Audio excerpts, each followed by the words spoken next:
Hi ಎಲ್ಲರಿಗೂ ನಮಸ್ಕಾರ. ಮಾನ್ಯ ಕರ್ನಾಟಕ ಸರ್ಕಾರದ ಗ್ಯಾರಂಟಿಗಳಲ್ಲಿ ಒಂದಾದ ಯುವ ನಿಧಿಯು 2023 ಮತ್ತು 2024ರಲ್ಲಿ ಪಾಸಾಗಿ ನಿರುದ್ಯೋಗ ಹೊಂದಿರುವ ಪ್ರತಿ ವಿದ್ಯಾರ್ಥಿಗಳಿಗೂ ಪ್ರತಿ ತಿಂಗಳು 3,000 ರೂಪಾಯಿ ಭತ್ಯೆ ನೀಡುವ ಗ್ಯಾರಂಟಿ ಯೋಜನೆಯು ಪ್ರಾರಂಭವಾಗಿದೆ.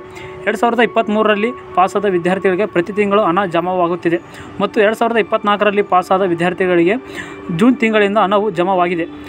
ಜುಲೈ ತಿಂಗಳಿನ ಹಣವು ಇನ್ನು 2 ದಿನಗಳಲ್ಲಿ ಕ್ರೆಡಿಟ್ ಆಗುವ ಸಾಧ್ಯತೆ ಇದೆ ಎಂದು ಕರ್ನಾಟಕ ಸರ್ಕಾರ ತಿಳಿಸಿದೆ.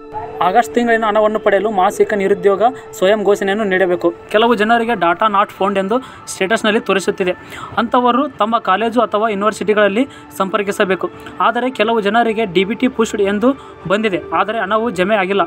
ಅಂಥವರು ಹಣ ಜಮಾವಾಗುವವರೆಗೂ ಕಾಯಬೇಕು. ಅವರಿಗೆ ಖಂಡಿತ ಹಣ ಜಮಾವಾಗುತ್ತದೆ ಎಂದು ಕರ್ನಾಟಕ ಸರ್ಕಾರ ತಿಳಿಸಿದೆ. ಆಗಸ್ಟ್ ತಿಂಗಳಿನ ಸ್ವಯಂ ನಿರುದ್ಯೋಗ ಘೋಷಣೆಯನ್ನು ತಪ್ಪದೆ ಇದೇ 25ನೇ ದಿನಾಂಕದ ಮುಂಚಿತವಾಗಿ ನೀಡಬೇಕು. ಮಾನ್ಯ ಕರ್ನಾಟಕ ಸರ್ಕಾರವು ಯುವ ನಿಧಿ ಯೋಜನೆಯನ್ನು ಪಡೆಯುತ್ತಿರುವ ಎಲ್ಲ ವಿದ್ಯಾರ್ಥಿಗಳಿಗೆ ಮತ್ತೊಂದು ಹೊಸ ಗುಡ್ ನ್ಯೂಸ್ ತಂದಿದೆ.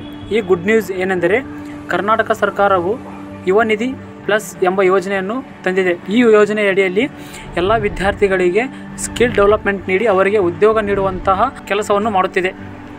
ಈ ವಿಚಾರವನ್ನು ಕೌಶಲ್ಯಾಭಿವೃದ್ಧಿಯ ಸಚಿವರಾಗಿರುವಂಥ ಶರಣ್ ಪ್ರಕಾಶ್ ಪಾಟೀಲ್ ಅವರು ತಿಳಿಸಿದ್ದಾರೆ.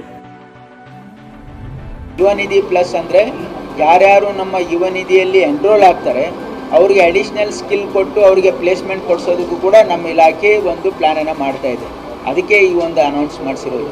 ಹಾಗಾಗಿ ನಮ್ಮ ಉದ್ದೇಶ ಕೇವಲ ಅವರಿಗೆ ಅನ್ಎಂಪ್ಲಾಯ್ಮೆಂಟ್ ಡೋಲ್ ಕೊಡೋದಲ್ಲ, ಅದ್ರ ಜೊತೆಗೆ we want to skill them and get them placement as well. That is the policy of the government.